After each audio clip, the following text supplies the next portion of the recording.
news came to Grosvenor Street on a bright, cold morning in the middle of the season, carried by Mrs. Ambrose Feld, who prided herself on being first with everything, and was, on this occasion, very nearly right. She swept into the Dowager Duchess of Kelvinridge's morning room in a rustle of police and self-importance, and she did not so much sit as deposit herself. She said, before she had well got her breath, that it was settled at last. He was coming. The new Duke of Kelvinridge would be in town within the fortnight, and would open the great house in Berkeley Square, and would, everyone agreed, be looking at last for a wife. Every mother in England has heard it by now, Mrs. Feld said, with relish. You have never seen such sharpening of arrows. A duke, and not above 35, and unmarried and grieving, which, as you know, only makes them more determined. The poor man will be hunted to ground before Whitsun. The Dowager Duchess, who was 80, and had buried a husband and both her sons, and was not easily impressed by anything, received this intelligence with a dryness that would have withered a lesser visitor. He is my grandson, Amelia, she said. I am tolerably aware of his movements, and I will thank you not to speak of my Marcus's death as though it were a convenience for husband hunting. Mrs. Feld coloured and recovered, and talked of other things, and did not once, in the whole of her visit, look at the young woman sitting quietly in the window, with the dowager's work-basket, mending a torn flounce with small, even stitches. People did not, as a rule, look at Hesper Whitgrove. She had grown used to it. There was a time, years before, when she had minded very much, and that time was past, and its passing had cost her something she did not often examine. She was 26. She had been, once, a gentleman's daughter, with modest expectations, and a pretty enough future. And then her father had died with more debts than sense, and the future had gone the way of the money, and Hesper had learned the particular arithmetic of the genteel poor. She had no fortune, no protector, and no prospects that a sensible woman would call prospects. What she had was a clear head, a steady hand, 3 languages, and a dignity that she wore the way other women wore their good pearls, quietly and every day, and never for show. For the last 2 years she had been companion to the Dowager Duchess of Kelvinridge, which meant that she read to the old lady, and wrote her letters, and managed her shawls and her tempers and her appointments, and was paid a wage that a scullery maid might have thought thin. She did not complain of it. The dowager was sharp and imperious, and often unreasonable. She was also, underneath all of that, the first person in 5 years who had troubled to see Hesper at all, and Hesper had learned to love her with the wary, unspoken love of a woman who has been taught not to expect affection, and receives it anyway. When Mrs. Feld had gone, the dowager sat a while in silence, tapping the arm of her chair with one ringed finger. You heard all that? She said. It was not a question. I could hardly help it, ma'am, said Hesper. Mrs. Feld is not a quiet woman. She is a fool, said the dowager. But she is not wrong. They will hunt him. He has been duke a little more than a year, and in that year I have watched every match-making mother in the kingdom fall upon him like gulls upon a dropped loaf, and I have watched him grow colder and harder under it than any man of his years has a right to be. She turned her fierce old eyes on Hesper. He was not always cold. You would not know it to look at him now. He was the second son, you understand. Marcus was the heir, Marcus was the duke, and Everett was only Lord Everett, the clever younger brother nobody troubled about, and it suited him. He had his books and his travels, and a modest independence, and no one hunted him, because a younger son with no title is not worth the hunting. And then Marcus took a fever, and died in a week, and the whole weight of it came down on Everett like a roof falling, and the same women who had looked straight through Lord Everett for 10 years could not throw themselves at the Duke of Kelvinridge fast enough. He has not forgiven them for it. I am not sure I blame him. Hesper said nothing. It was not her place to have opinions on the Duke of Kelvinridge, and in any case she had none. He was a name to her, a rumour, a cold, rich man she would very likely never be in a room with, and if she was in a room with him, he would not see her, because no one saw her, and she had long ago stopped minding. She was wrong about that, as it happened. But she did not yet know she was wrong, and she went back to her mending, and the bright cold morning wore on toward noon. The 10 days passed as Hesper's days always passed, which is to say quietly, and full of small useful tasks, and unmarked by anyone but herself. She rose before the dowager, and saw to the fires and the correspondence.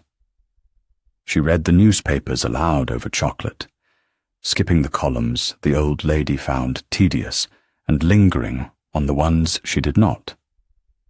She wrote 3 letters in the dowager's name, and 1 in her own, to a former governess in Bath, who was the last soul on earth who wrote to Hesper for her own sake. She went out on the dowager's errands, to the circulating library, and the linen draper, and the apothecary, and moved through the bright, loud streets of the great town, like a woman moving through a country not quite her own, seen by shopmen as an account to be settled, and by no one else at all. She did not resent it. That was the thing people never understood about Hesper Whitgrove. On the rare occasions they troubled to wonder about her at all. She had made a kind of peace with her smallness in the world, and the peace was real. It was not the bitter resignation of a woman who has given up. It was the harder-won calm of a woman who has looked her life full in the face and decided to live it with her back straight. She had wanted things once, a home of her own, a husband who was kind, children, the ordinary blazing wants of an ordinary young woman. She had folded those wants away, one by one, as the money went and the years went, the way one folds away the clothes of the dead, with care and without display. And she kept them folded. She did not take them out to look at them, because a woman in her position, who takes out her folded wants and looks at them too often, does not survive it. The one thing she had not been able to fold away was the dowager. She had not meant to love the old woman. It was a great inconvenience to love one's employer, and Hesper had come to Grosvenor Street 2 years before, with every intention of serving the Dowager Duchess of Kelvinridge faithfully, and feeling nothing at all, which was how she had served the 2 ill-tempered old ladies before this one. But the dowager had defeated her. The dowager was rude and exacting, and entirely without patience.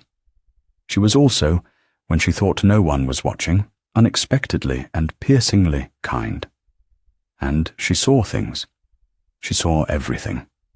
She had seen within a week that her new companion was a woman of quality fallen on hard ground, and had begun, without ever once saying so, to treat her as one. "You will dine with me tonight," the dowager had said that first week, and had not meant at the servants' table. "You will call me Tabitha when we are alone, she had said that first month. "I am 80, and I am tired of being a duchess in my own drawing room, and you are the only creature in this house with the wit to talk to me." And Hesper, who had not been treated as a person by anyone of consequence in 5 years, had felt something she had thought quite dead stir painfully back to life, and had been careful, ever after, never to presume upon it, and had loved the fierce old woman the more for never being asked to. So the 10 days passed, and on the 10th the Dowager announced that they would go to Lady Southerton's musicale, and that Hesper would come. "I do not wish to go," the Dowager said, when Hesper began, gently, to observe that musicales tired her, and that the Southerton rooms were always a crush. "I wish to have gone. There is a difference, and at my age it is the only difference that signifies. My grandson will be there. It is his first appearance of the season, and every harpy in London will be circling, and I mean to see it, because I am a wicked old woman, and the spectacle will entertain me. You will carry my fan and my vinaigrette and my opinions. You will stand behind my chair and tell me afterward everything I was too proud to be seen squinting at. Wear the grey silk, not the good grey, the other one." She met him, then, at Lady Southerton's musicale, on a warm evening near the middle of the season, in the grey silk that was not the good grey. The musicale was a crush. The great rooms were full to suffocation, and the heat was tremendous, and the singing, when it could be heard over the talk, was indifferent. Hesper stood behind the Dowager's chair, against the wall, where companions stand, holding the things she had been given to hold, and she watched the room the way she always watched rooms, from its edge, with the clear, detached interest of a person no one is watching back. She saw the Duke of Kelvinridge come in, because the whole room saw him, because the whole room had been waiting for him. The talk did not stop exactly, but it changed, the way a field changes when a cloud crosses the sun, and every fan in the room began to move a little faster, and every unmarried woman under 30 arranged herself, without appearing to, toward the door. He was tall, and he was auburn-haired, which she had not expected, and he had a hard, handsome, closed face, and eyes of a cold, clear sea grey that moved over the assembled company with an expression of such thorough and weary distaste that Hesper felt, absurdly, a flicker of sympathy for him. He looked like a man walking into a trap he had walked into 100 times before, and expected to walk into 100 times again. He looked besieged. He looked under the coldness, tired to the bone. And then the hunt began, as the Dowager had said it would. Hesper watched it with the same detachment she watched everything. She watched the mothers steer their daughters into his path. She watched Lady Genevieve Carstell glide toward him with the serene confidence of a woman who has never been refused anything. Lady Genevieve was generally held to be the most beautiful woman in London that season, and she had made it known, without ever quite saying so, that she considered the matter of the Kelvinridge Duchess as good as settled in her own favour. She watched him receive all of it with a cold, correct courtesy that gave none of them the smallest thing to hold, and she thought, without envy and without much interest, that it must be a strange and lonely business to be wanted so much and liked so little. She watched one encounter in particular, because it happened close enough to the Dowager's chair for her to hear it. A mother of formidable brow, and a daughter of about 18, pretty and frightened, had run the Duke to ground by a pillar. The mother was talking, rapidly and brightly, of nothing at all, of the heat and the music, and the sad thinness of the season's company. The daughter stood beside her, with her eyes down, and a look on her face that Hesper knew. The look of a young creature being made to perform, and hating it. The Duke of Kelvinridge listened to the mother with a stillness that was not politeness, but its cold opposite, a stillness like a shut door. He answered in words of one syllable. He did not once look at the daughter. The whole small transaction went on for perhaps 2 minutes, and then the mother, defeated, bore her mortified child away to try elsewhere. He had not been unkind, exactly. He had said nothing rude. But there had been a contempt in the perfect economy of his answers that was worse than rudeness, and Hesper, watching, thought that the contempt was not for the frightened girl, who after all had wanted none of it, but for the whole machinery that had shoved her forward. And she thought, too, that a man cannot go on pouring contempt on the world, however deserving, without some of it curdling in him and turning inward. She was sorry for him again, and then was impatient with herself for being sorry, because the private sorrows of dukes were no business of a companion in a made-over gown. Lady Genevieve Castell managed the thing better. Hesper watched her do it. Where the other women rushed, Lady Genevieve waited. Where they talked, she was serene. She did not pursue the Duke across the room, but arranged, by some art Hesper could not name, for the currents of the room to carry him past her. And when he passed, she gave him only a cool inclination of her lovely head, and a single remark, and let him go, so that she alone, among all the women in the room, appeared not to want him. Hesper, who was a shrewd judge of performances, having spent her life at the edge of them, recognized at once that this was the most dangerous performance of all. Lady Genevieve Castell had studied the Duke of Kelvinridge's particular weariness, and meant to be its cure, and would very likely succeed. It did not occur to Hesper, watching, that Lady Genevieve's studied indifference, and her own true indifference, might look to a tired man across a crowded room, like different things entirely. It did not occur to her, because nothing about the Duke of Kelvinridge was, or ever could be, anything to do with her. She did not try to catch his eye. The thought would not have occurred to her. She had nothing to catch it with, and no reason to try, and a companion who makes eyes at a duke is a companion who will shortly be looking for a new situation. So she looked after the dowager's comfort, and fetched a glass of lemonade the old lady did not much want, and stood quietly against her wall, and was, as far as she knew or cared, invisible. She was not invisible.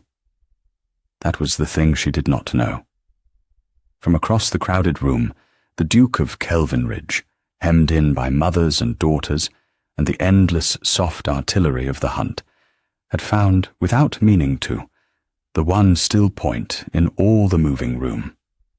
A young woman against the far wall, plainly dressed, holding an old lady's fan, watching the whole performance with a calm, grey gaze that wanted nothing from him at all. She was not arranging herself toward him. She was not looking at him. She was the only person in the room who was not. And to a man who had spent a year being looked at by everyone who wanted something, the sight of one person who did not was like cool water. He asked his grandmother about her, later, when he had fought his way to the dowager's corner, as much to escape the hunt as to pay his respects.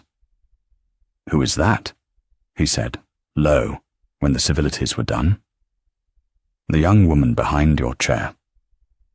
The dowager did not turn her head. She had lived 80 years, and she had not lived them stupidly. That, she said, is my companion, Mrs. Whitgrove. Miss Whitgrove, I should say. She is not married. A gentleman's daughter, ruined by her father's debts, entirely without fortune, entirely respectable, and the most sensible creature I have met in 20 years. Why do you ask? No reason, said the Duke of Kelvinridge, which was a lie, and his grandmother knew it was a lie, and said nothing, and filed it away. He crossed the room to her a quarter of an hour later. It should not have been remarkable. A duke may speak to whomever he pleases. But the Duke of Kelvinridge had spent the entire evening being pursued and giving nothing, refusing with cold courtesy to single out any woman in the room. And when he set down his glass and walked deliberately the whole length of Lady Southerton's crowded drawing-room, past the beauties and the heiresses and Lady Genevieve Carstell herself, and stopped in front of a penniless companion against the wall, the room noticed. The room noticed very much. The fan stopped. Miss Whitgrove, he said. Hesper was so unaccustomed to being addressed by anyone of consequence that for a moment she thought he must be speaking to someone behind her. She glanced round and found only the wall, and understood with a small cold shock that the Duke of Kelvinridge was standing in front of her and had said her name. Your Grace, she said, and curtsied, and did not simper, and did not flutter, and did not do any of the things the room was watching to see whether she would do. She simply waited, with her grey eyes level on his, to be told what he wanted, because in her experience, great people who addressed her wanted something fetched. You are the only person in this room, said the Duke, who has not looked at me all evening.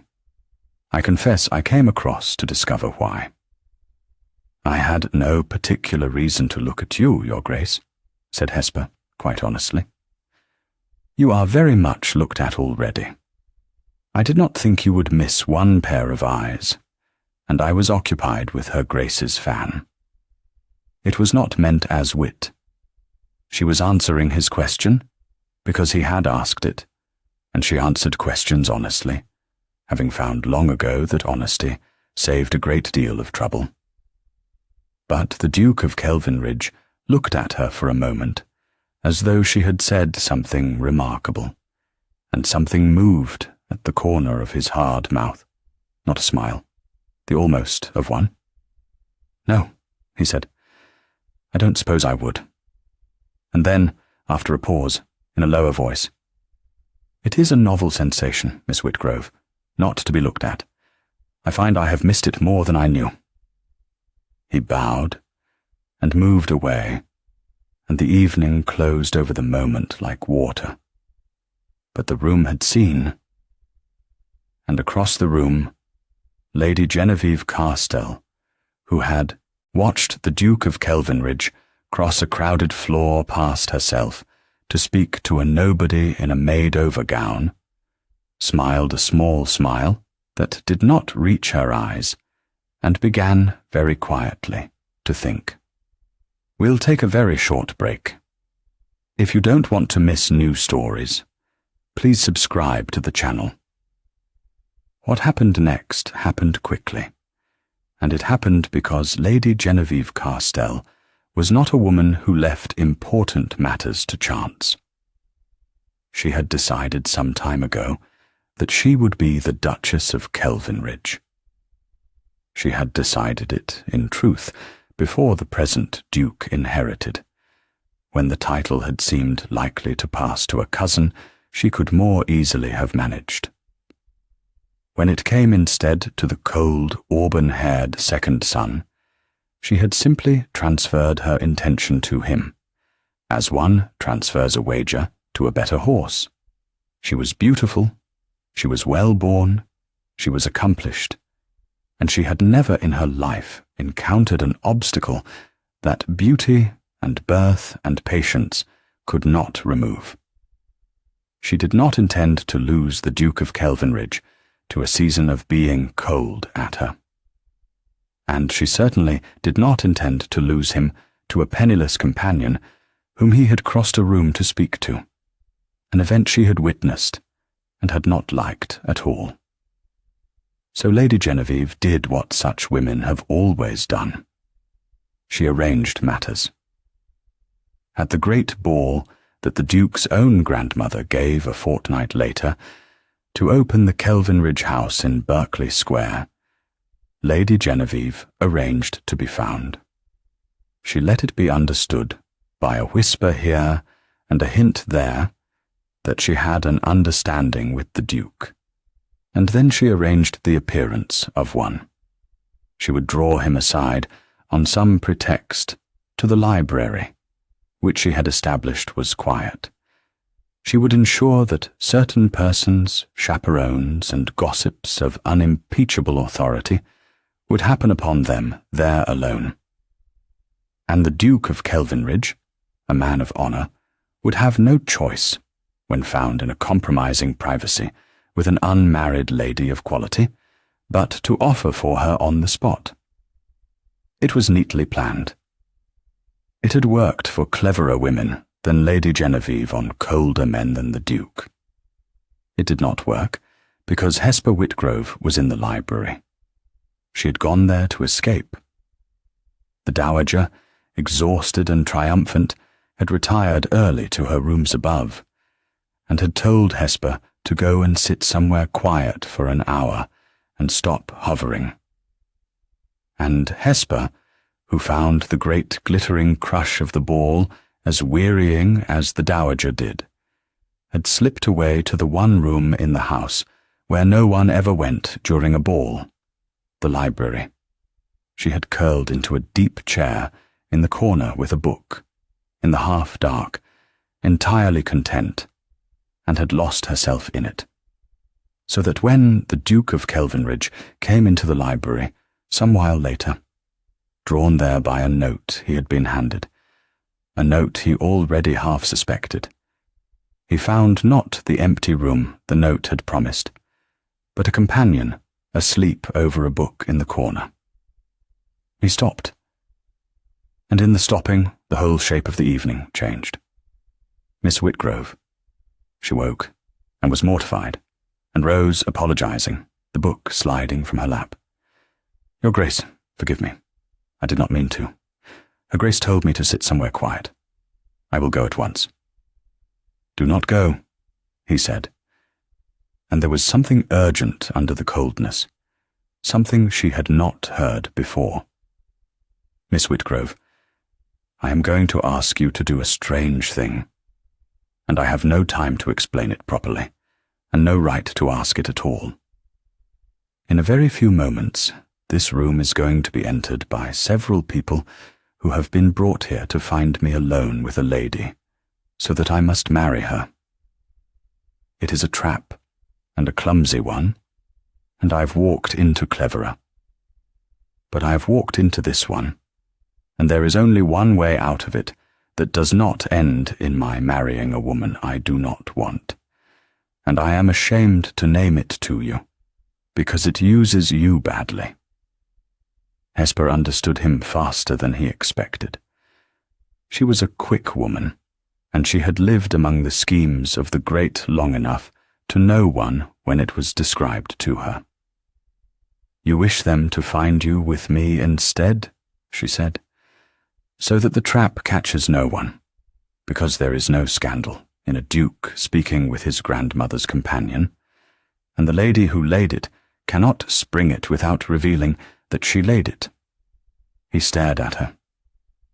"You are very quick." "I have had to be." She was thinking rapidly, coldly, the way she thought about the Dowager's accounts. "It will not answer, Your Grace. You are, wrong that there is no scandal in it. A duke found alone at night in a dark library with an unmarried woman of no fortune is precisely as compromised as a duke found with a woman of quality. More, because the world will assume the worse of the poorer woman. If they find us here, they will not say nothing happened. They will say you and I are lovers, or they will say you must marry me. And either way I am ruined, and you are trapped exactly as you feared, only in a poorer bargain. I am sorry. Your escape uses me, and does not even save you. Voices, then, in the passage. Very close. The Duke of Kelvinridge looked at her, and at the door, and at the impossible arithmetic of the next 10 seconds, and he made, in that moment, the decision that changed both their lives, and he made it not out of calculation, but out of something he did not yet have a name for. Then we had better be engaged, he said. It is the only version of the story that ruins neither of us. Will you let me announce it? I will release you the instant it is safe. You have my word. And the door opened. There was no time to answer him with words.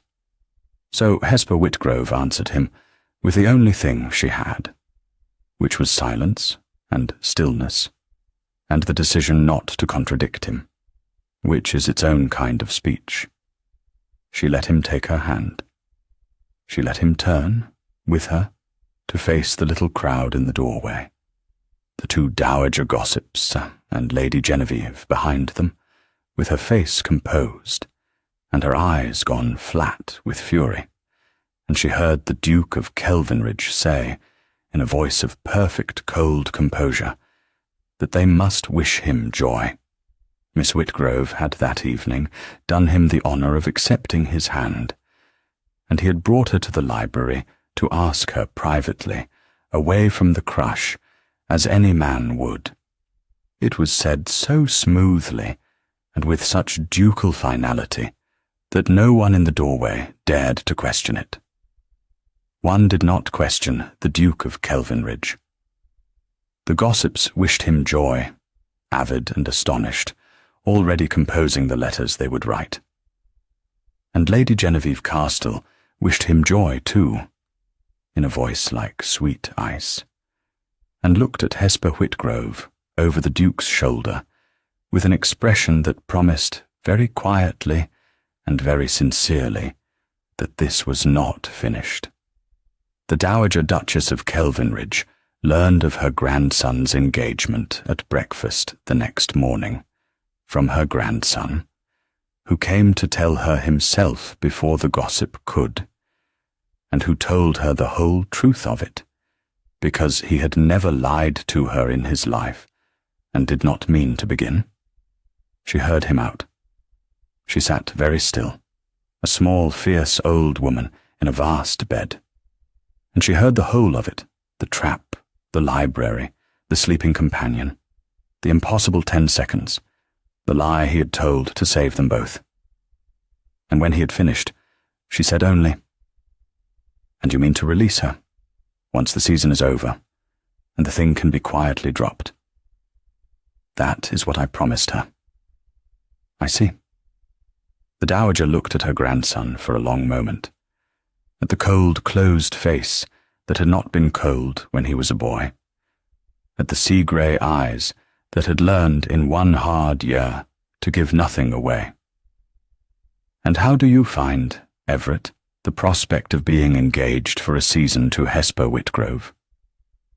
"I find it convenient," said the Duke. "It ends the hunt. A man who is engaged is not pursued.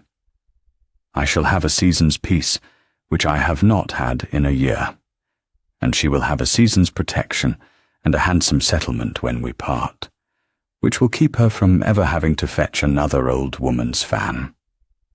It is a fair bargain on both sides, and no one is harmed by it."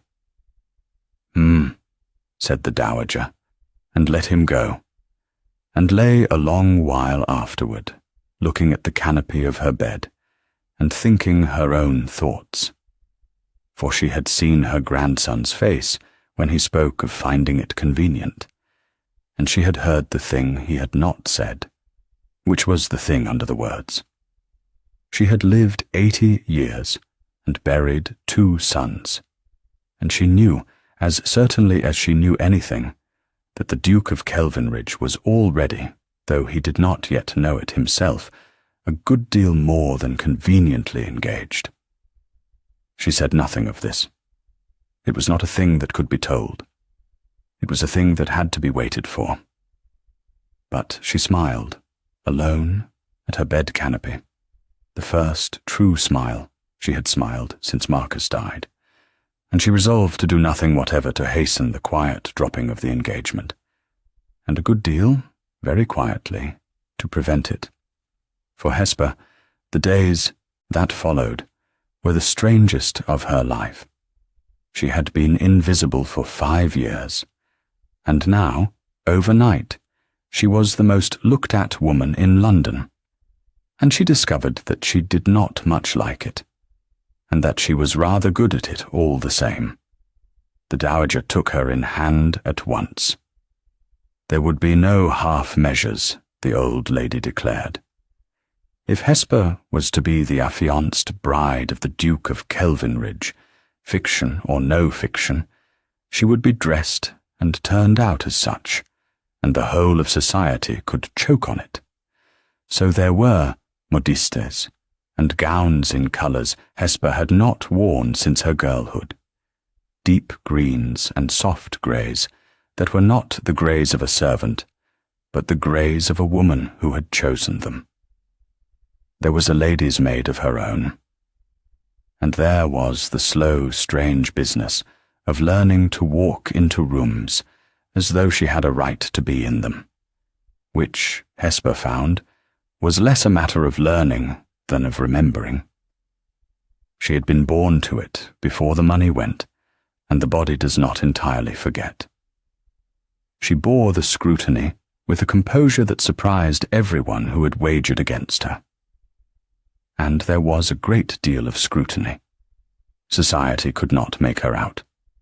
A nobody, a companion, and the cold Duke had crossed a room for her, and offered for her within the fortnight. So society did what society does with a thing it cannot make out. It watched, and it whispered, and it waited, half of it hoping she would fail, and half of it, the kinder half, quietly delighted. For there is always a part of any crowd that loves to see the overlooked one lifted up. Hesper did not fail. She was not grand, and she did not try to be. She was simply, unfailingly herself, plain-spoken and dignified, and impossible to fluster. And it turned out that being oneself, when oneself is a woman of real quality, is a great deal more compelling than being fashionable. The kinder half of society began, slowly to be won. The other half waited for Lady Genevieve to strike. The whispers reached her, as whispers do. She heard herself discussed at a morning call by 2 ladies who had not troubled to lower their voices, on the theory, Hesper supposed, that a companion is a kind of furniture, and does not hear. They wondered aloud what the Duke could possibly see in her. They observed that she was well enough in a quiet way, if one liked that sort of thing, though of course no one did any longer, brown-haired, quiet women having gone quite out of fashion. They speculated, with a delicacy that was its own insult, on what arts a penniless nobody must have used to catch what the loveliest women in England had not. One of them said, laughing, that it must have been witchcraft, for she could think of nothing else that would answer. And the other laughed too. Hesper sat 3 feet away, with the Dowager's shawl over her arm, and her face perfectly composed, and did not give them the satisfaction of a flush. She had borne worse. That was the thing that steadied her, through all of it. She had buried a father in disgrace, and been turned out of the only home she had known, and had walked at 21 up the area steps of a stranger's house to take a servant's wage, and she had done it with her back straight. Beside that, the whispers of idle women were nothing. They were less than nothing. They were a summer wind. She had learned a long time ago the one lesson that such women never learn, because they have never needed to. The opinion of people who do not know you cannot touch the part of you that is real, unless you let it. And the letting is a choice. And the choice is yours, always, and is the one thing in all the world that poverty and disgrace and invisibility can never take away. So she let them talk, and she carried the dowager's shawl, and she was, though not one of them could have said how, entirely untouched. And it was this, more than any gown the dowager put her in, that began by slow degrees to turn the tide. And the Duke of Kelvinridge, who had entered into the whole business as a convenience, found that the convenience was becoming something he had not bargained for. They were much together, of necessity. An engaged couple must be seen. So they rode in the park, and attended the same dinners, and stood up together at balls, and sat side by side at endless, interminable evenings. In all of it they had to talk. And it was the talking that undid him, as it had undone him the first night, because Hesper Whitgrove talked to him as no one else did. She did not flatter him, and she did not fear him, and she did not, above all, want anything from him. The one thing she might have wanted, the marriage, she knew to be a fiction. And so she was free with him in a way no other woman in England was free. Free to be honest, free to be dry, free to tell him plainly when he was wrong, which he was sometimes, and to say so, which no one had said to him since Marcus died. He found himself saving things to tell her. He found himself at the dreary dinners, watching the door for her. He found that the cold, weary distaste with which he had come to regard the whole world lifted, in her company, like a fog burning off, and that he could not always account for the lightness that came in its place, and did not, at first, try. They rode out together in the park one grey afternoon, because an engaged couple must be seen to ride, and the fashionable hour found them walking their horses side by side down the long avenue, while all of society took note. For a time they said the things one says, and then, past the worst of the crowd, where the avenue thinned and the bare trees closed over them, the Duke fell silent. Hesper, who had learned his silences by now, let him keep it.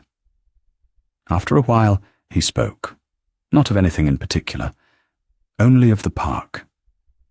He spoke of how his brother had taught him to ride not a quarter mile from where they now were, on a fat pony called Barnabas, that had bitten everyone but Marcus.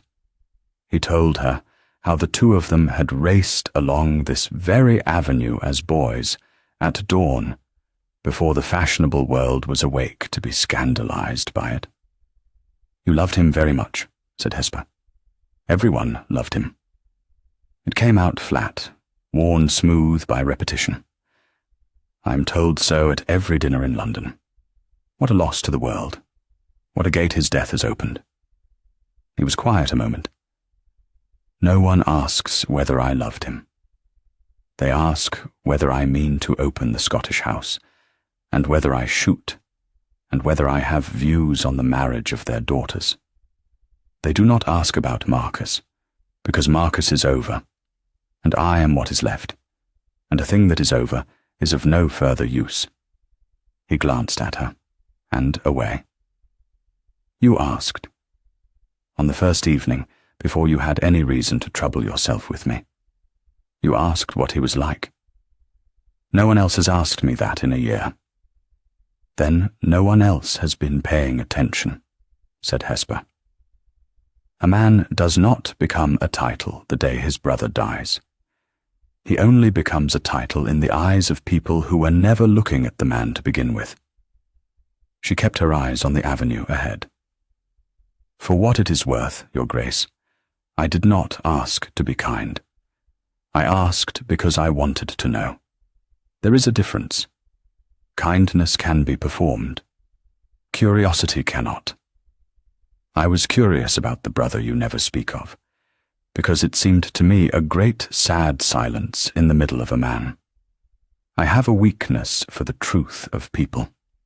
It has cost me a great deal in my life, and I have never learned to cure it. The Duke of Kelvinridge did not answer for a long moment. When he did, it was very low, and not at all cold. Do not cure it, he said. I forbid it. It is the only interesting thing anyone has said to me since I inherited. And Hesper laughed, before she could stop herself, a real laugh, surprised out of her. The Duke turned to look at her, as though he had never heard the sound before, which in a sense he had not, and something in his hard face came open, just for an instant. Then a rider hailed them from the avenue, and the fashionable world closed back over the moment, and they rode home talking of nothing, and both of them were quiet that evening, in different rooms of the same great house, thinking. There was an evening at the great house in Berkeley Square, a family dinner, only the Dowager and the two of them, at the enormous table in the great cold dining room, where the Kelvinridge dukes had dined in state for 200 years. The three of them were marooned at one end of an acre of mahogany. The footmen stood like statues, and the talk was stiff. And Hesper, watching the Duke sit rigid and unhappy at the head of the table his brother should have been sitting at, said quietly, when the covers were changed, that it seemed a great pity to keep so much table between three people who could perfectly well hear one another across a smaller one. If it were her house, she said, she would have the leaf taken out, and dine cosily, and let the mahogany rest. The Duke looked at her, and looked at the vast table, and something in his face changed. My mother used to say that, he said, low. She used to beg my father to shorten the table. He never would. He said a Kelvinridge dined in state, or not at all. He was quiet a moment. Marcus kept it long after. I have kept it long. I do not know why. Habit, I suppose. The habit of doing a thing because it was always done. He signalled to the butler. Take the leaf out tomorrow, he said. We will dine cosily. Her Grace is quite right. And the Dowager, at his other hand, said nothing, and ate her fish, and smiled to herself. She had begged her son to shorten that table for 40 years, and never once been heeded, and a companion of 26 had done it in a sentence. And the reason the companion had done it in a sentence was sitting plain on her grandson's face for anyone with eyes to read. The library became theirs. It was where the whole business had begun, and it became, over that strange season, the one place they went to be out of the glare. The Duke had a great library, floor to ceiling, 2 stories with a gallery, and Hesper loved it helplessly, the way she loved all books. He found her there often, and began to come there on purpose. And they spent long, quiet evenings in it, while the Dowager dozed by the fire, he at his letters, and she with a book, saying little, and the little they said easy and unforced. It was in the library that she stopped, At some point she could not afterward name being afraid of him. And it was in the library that he showed her, one night, the thing he had shown no one. They had been speaking of his brother. She had asked about him, plainly, because no one else would, and because she had noticed that the Duke never spoke his brother's name, and that the not speaking sat on him like a stone. And the Duke of Kelvinridge, in the low, firelit quiet, with the books rising into the dark around them, told her about Marcus. He told her that Marcus had been the best of men, warm where he was cold, easy where he was stiff, loved by everyone, born to the title and worthy of it. And he told her that he, Everett, had spent his whole life comfortably in his brother's shadow, and had been glad of the shadow, because the shadow was freedom. He had never once wanted what was Marcus's, not the title, not the burden, not the great cold house. He told her how quickly it had happened.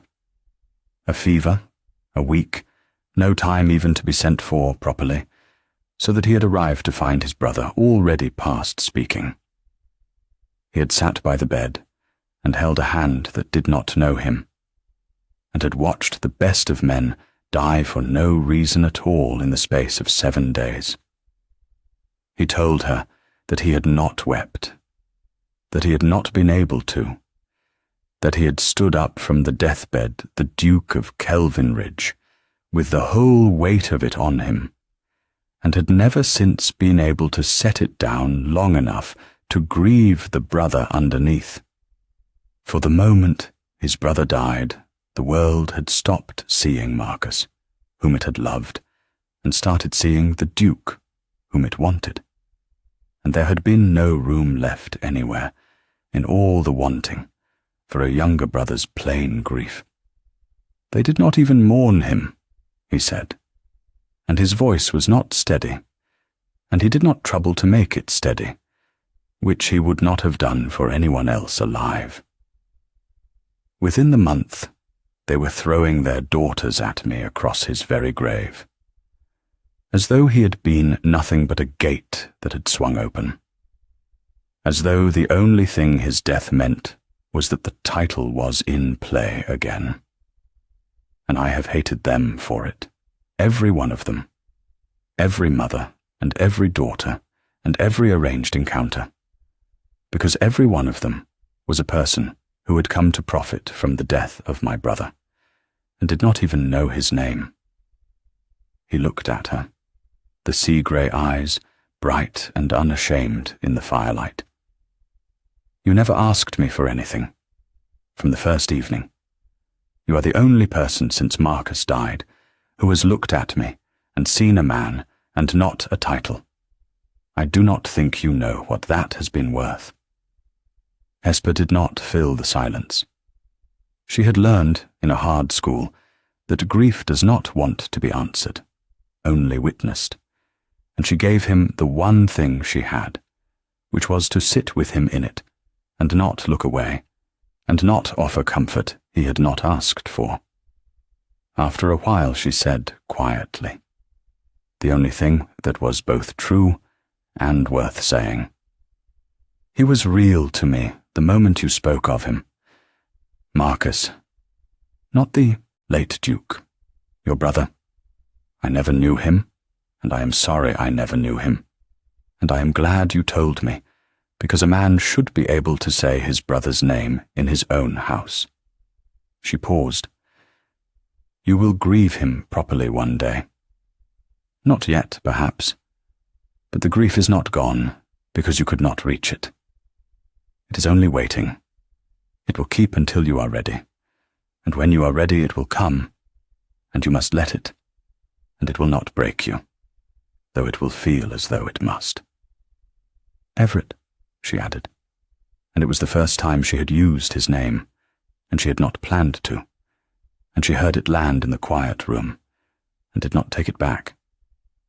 I think you have been very brave, and very alone, for a very long time. And I am glad, whatever comes of this strange arrangement of ours, that I was in the library that night.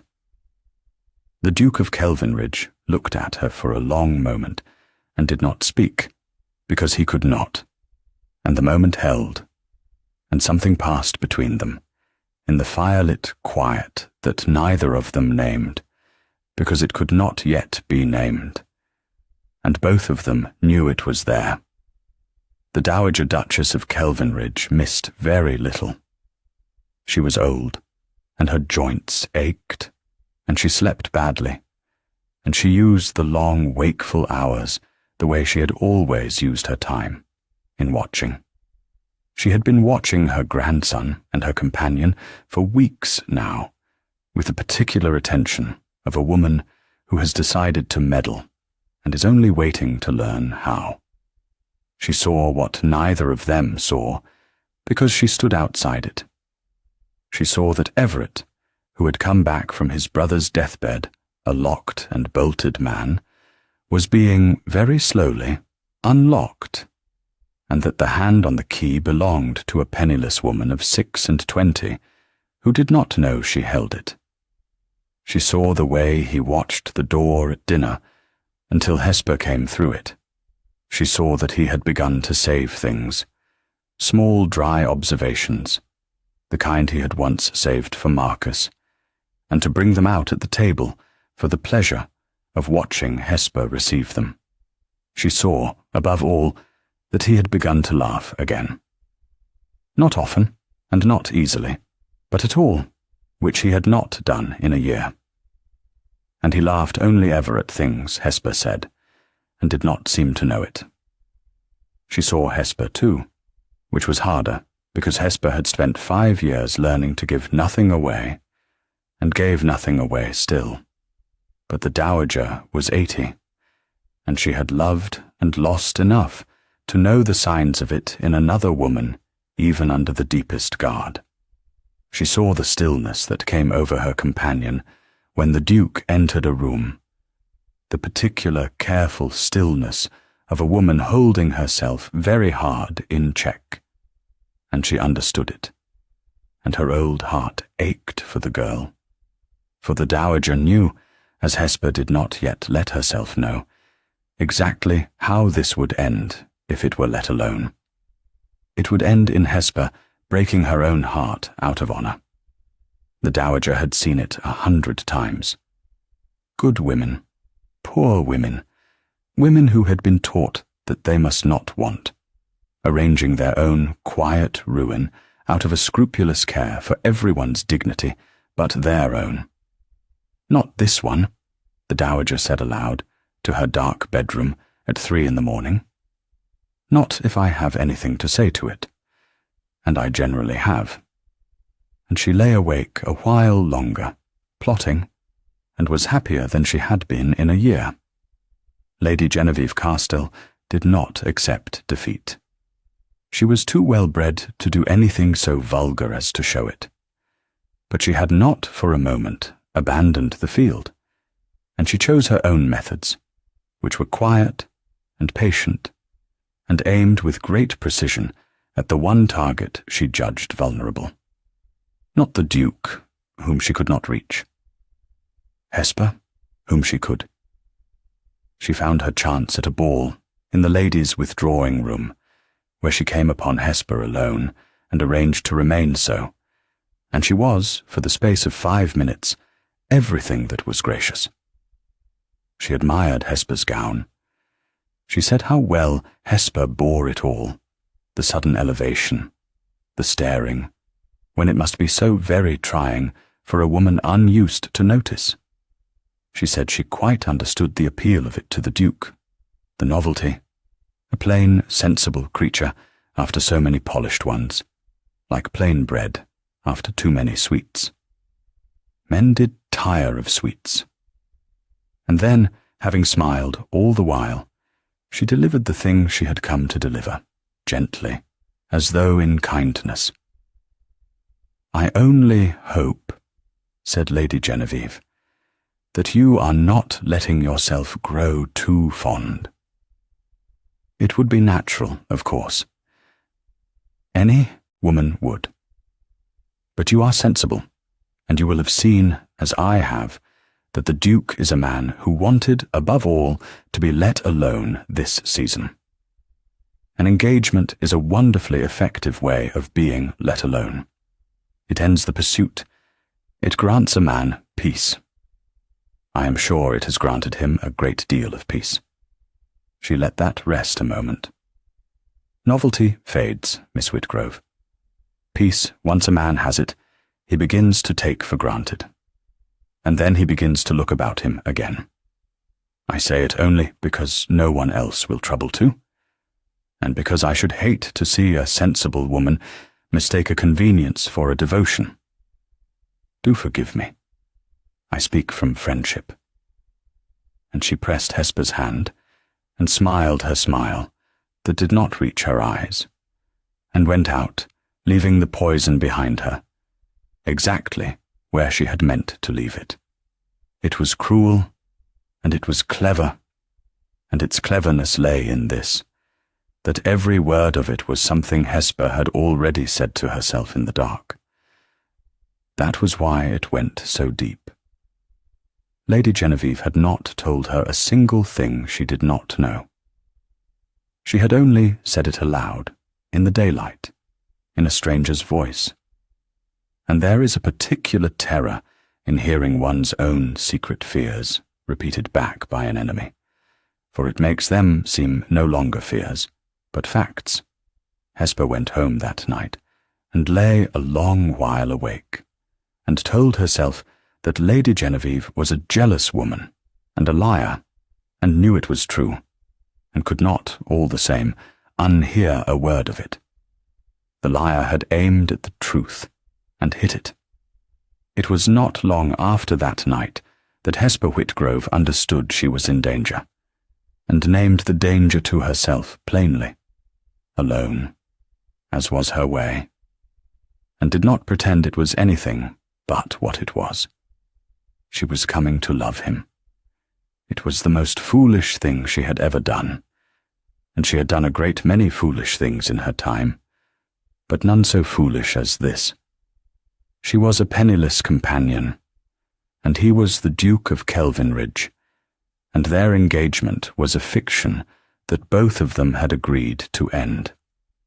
If she allowed herself to forget that, if she allowed the fiction to become, in her own secret heart, a hope, then she was no better than the 100 women he despised, the women who wanted the title, except that she wanted worse. She wanted the man, and the man was not hers to want. He had made a bargain with her. He had promised to release her. And a woman of any honor at all does not take a bargain struck in a crisis and quietly reshape it, in the dark, into a trap. So Hesper did the thing that cost her more than anything had cost her since her father's grave. She decided to release him. She did not tell him at once. She waited for the right moment, which is to say she waited for her own courage. And while she waited, the season wore on toward its great climax, the Duke's own midsummer ball.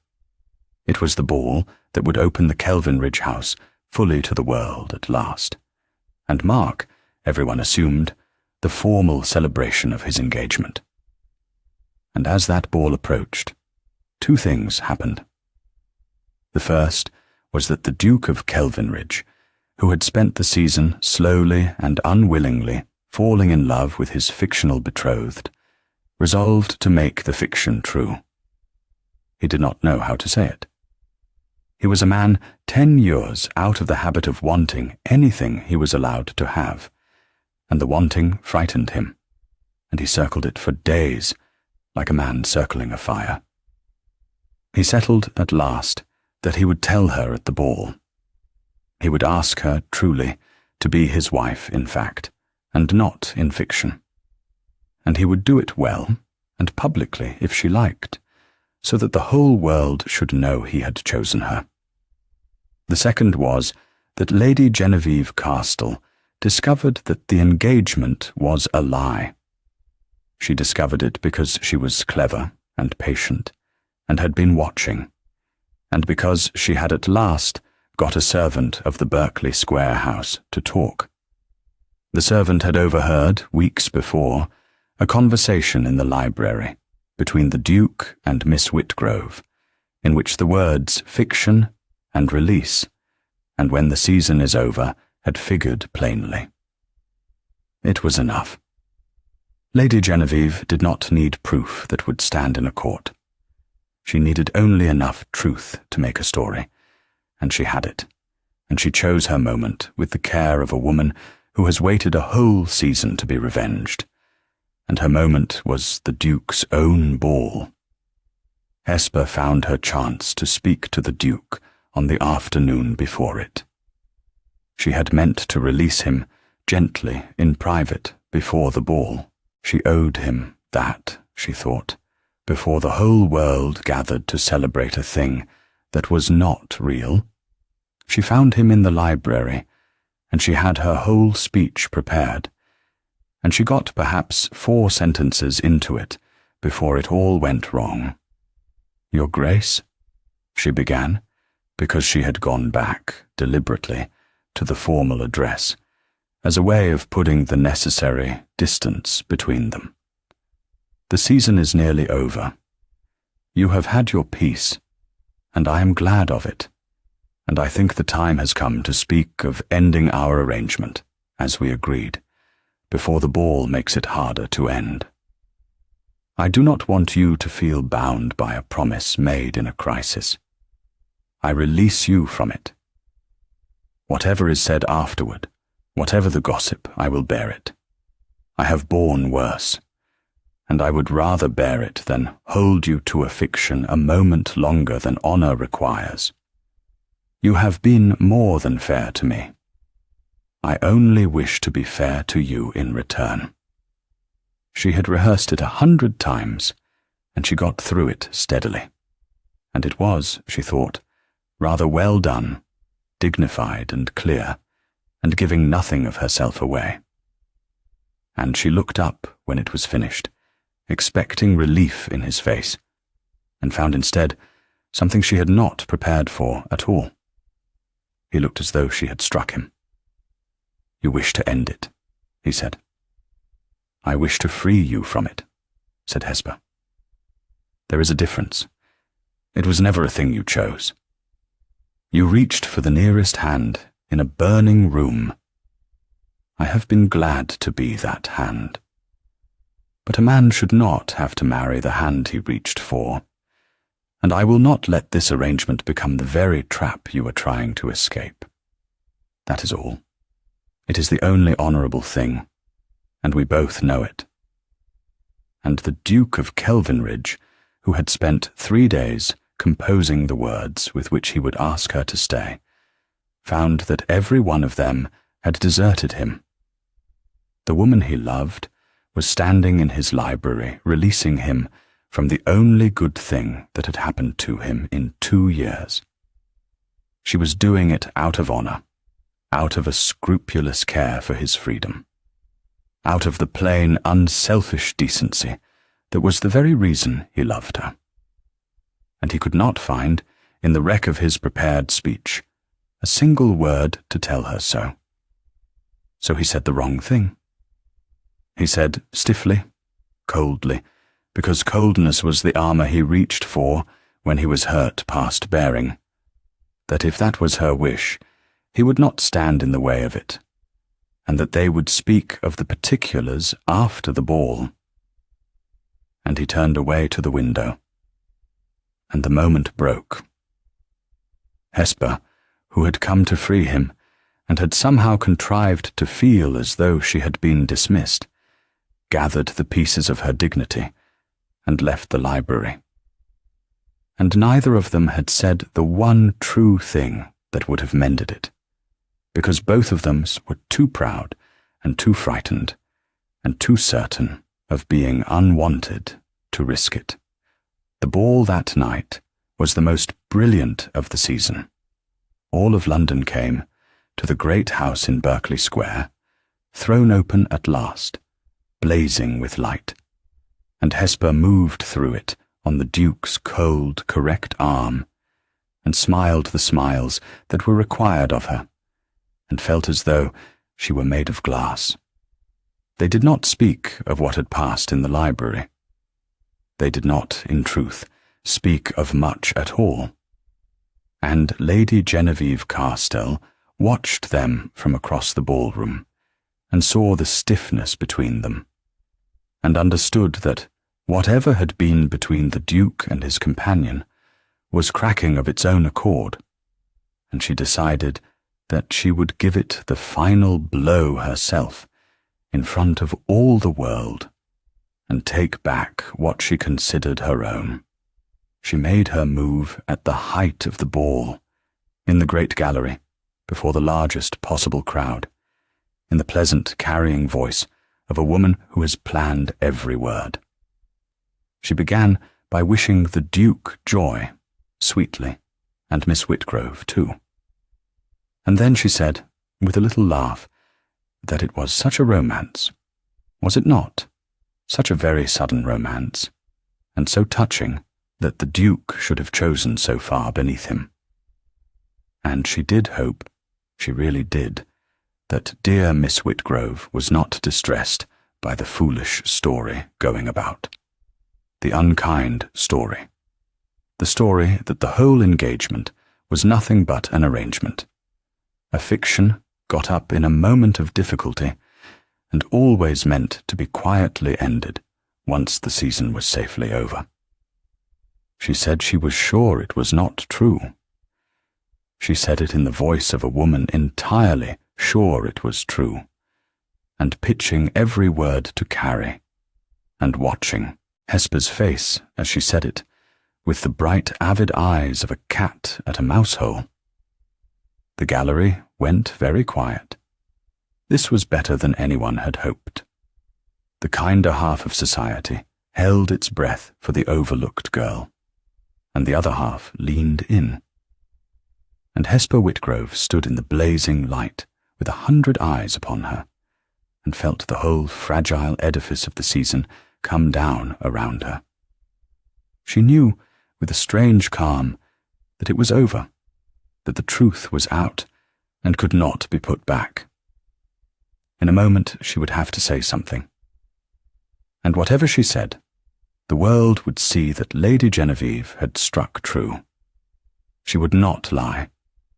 She had never been able to lie. She opened her mouth to say the only thing left to a woman of honour, which was some quiet, dignified admission that would free the Duke publicly and ruin herself for good. And she got as far as drawing the breath to say it. She never said it, because the Duke of Kelvinridge crossed the room. He crossed it as he had crossed Lady Southerton's drawing-room 3 months before, deliberately, the whole length of the great gallery, past the beauties and the gossips, and Lady Genevieve Carstell herself, and this time the whole of London watched him do it, and this time he did not stop at a polite distance. He came to Hesper's side, and he took her hand, her plain, ungloved hand, in front of everyone.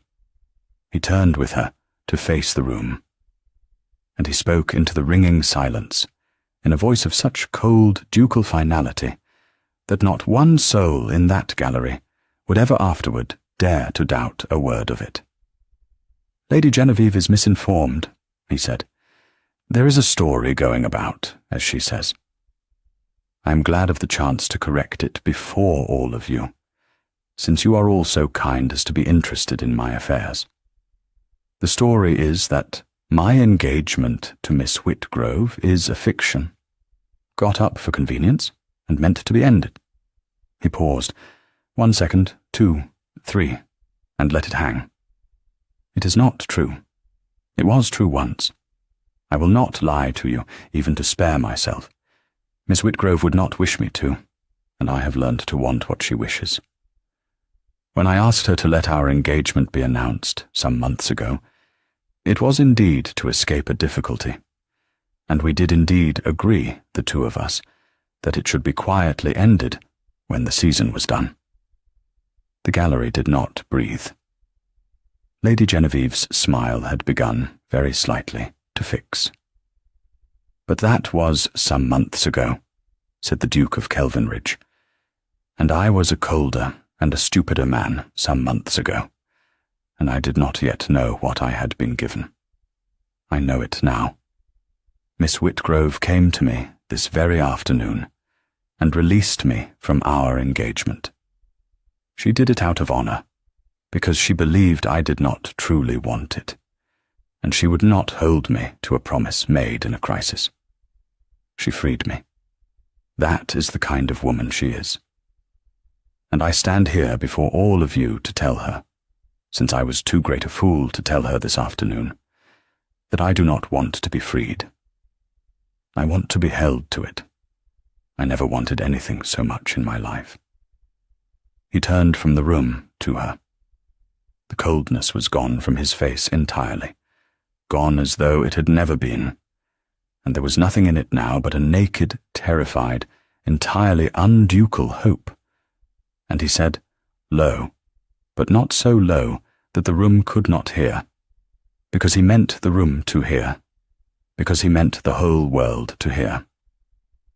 "You told me once that I was the only man in the room who had been crossed to. It was the other way about, Miss Whitgrove. You are the only person in the world I have ever wished to cross a room to reach, and I have now done it twice, in front of half of London, which I hope will persuade you that I mean it, since I am told I am not always able to say what I mean. I refused 100 women who wanted my title. I am asking the one woman who never wanted anything from me at all. Not the arrangement, not the fiction. You. Will you have me, Hesper? Truly, and for good, and by your own choice, which is the only thing in this whole business I have ever cared about, because I do not want a wife who is trapped into me any more than I wanted to be trapped myself. Choose me, or refuse me, but do it freely, and do it now, and put me out of my misery, because I find I cannot bear another moment of not knowing." And Hesper Whitgrove, who had come to the ball made of glass, and who had stood a moment before at the very edge of ruin, looked at the Duke of Kelvinridge, at Everett, at the man and not the title, at the naked hope in the sea-grey eyes, and she understood that she was being offered, in front of all the world, the one thing she had spent 5 invisible years teaching herself never to want, that it was real, that it was hers, and that she had only to reach out her hand and take it. She did not simper. She did not weep. She did the thing she had always done, which was to tell the plain truth plainly. And she told it not to the room, but to him, in a clear, steady voice that carried none the less to the furthest corner of the gallery. She had decided that if she was going to say it, she would say it so that no one could ever again pretend she had been anything but chosen. Chosen freely. Chosen first. "I released you this afternoon," she said, "because I loved you, and because I would not trap a man I loved. That was the whole of it, and I did not tell you, because a woman in my position does not say such things to a duke. I will say it now, since you have been so foolish as to make it possible. I have loved you since the night you told me your brother's name in this house's library. Not the Duke. You, Everett. I wanted nothing from you. That is true, and it is still true. I want nothing from you. Not the title, and not the great house, and not the settlements. I would take you with none of them. I only want you. And so, yes, freely, and for good, and by my own choice, in front of all of London, and my own dignity, and everything I have ever believed about what a woman like me is permitted to hope for. Yes, I will have you. There was a silence of exactly 3 seconds, and then the great gallery of the Kelvinridge house erupted, because even the unkind half of society cannot in the end resist the sight of the overlooked one lifted up. The kinder half was already weeping, and somewhere near the front the Dowager Duchess of Kelvinridge was heard to say, to no one in particular, in a voice of enormous satisfaction, that she had known it since the musical, and had merely been waiting for the two of them to catch her up. And the Duke of Kelvinridge, in front of all the world, lifted his companion's plain, ungloved hand to his lips, and did not let it go. Lady Genevieve Carstill left London within the week. There was nothing left for her there. She had staked a whole season, and a good deal of her pride, on becoming the Duchess of Kelvinridge, and she had lost. And worse than lost, she had been seen to lose, publicly, at the hands of a penniless companion. Society, which had feared her a little, did not fear her any longer. And a beauty who is no longer feared is a beauty on borrowed time. She married, the following year, a baronet of comfortable fortune and no particular distinction, and lived a life of moderate consequence in a county far from London. She was, by all accounts, neither happy nor unhappy, only diminished. And if there was a cruelty in her defeat, there was a sadness in it too. She had never learned to want anything but the winning, and had built her whole self upon it, and did not know, when the winning was taken away, what was left of her underneath. Hesper, who might have exulted, found that she could not, and thought of Lady Genevieve sometimes, afterward, with something that was not quite pity, but was near neighbour to it, and was glad her own worth had never had to rest on so thin a thing as being chosen first. The Duke of Kelvinridge married his companion in the autumn, quietly, at his country seat, with the Dowager in the front pew, looking as though she had arranged the whole of it, which in every way that mattered she had. Hesper wore a gown the colour of the turning fells, chosen by herself, and she was not overlooked at her own wedding. And she found, walking up the aisle to the man waiting for her at the end of it, that the being seen, which she had feared and half hoped for in equal measure for so many years, was the easiest thing in the world to bear, when it came at last, and came from the right person. The great table in Berkeley Square was never made long again. They dined cosily, the two of them, at the near end of it, close enough to talk. And in time there were more than two, and the house that had been cold for a generation grew warm. The library, where the whole strange business had begun, remained the heart of it, the place they went of an evening, to be quiet together while the fire burned down. The grief came, in the end, as Hesper had told him it would. It came one winter night, more than a year after the wedding, unbidden and enormous, the whole of the grief for Marcus that he had never been able to reach. It came at the worst hour, and it felt as though it must break him. And it did not break him, because she was there, as she had promised she would be, and she did not try to cure it, or to hurry it, or to fill its silences. She only stayed, and let him not be alone in it, and held his hand in the dark. And in the morning the grief had done its long-delayed work, and he could say his brother's name at last, without the stone in his chest. He was, though the loss remained, and would always remain, a man who had finished mourning, which is a different thing from a man who has forgotten. society, which forgets nothing and forgives everything, provided it is entertaining, decided in the end that it had always known the Duke of Kelvinridge would choose brilliantly, and told the story of his courtship as a great romance, and got most of the details wrong, and did not much matter. Only 2 people knew the whole truth of it, and 1 old woman who had guessed. They knew that it had begun with a lie told in a burning room, and had become the one wholly true thing in either of their lives. They knew that the world had looked straight through both of them. Once, the second son no one troubled about, and the companion no one saw.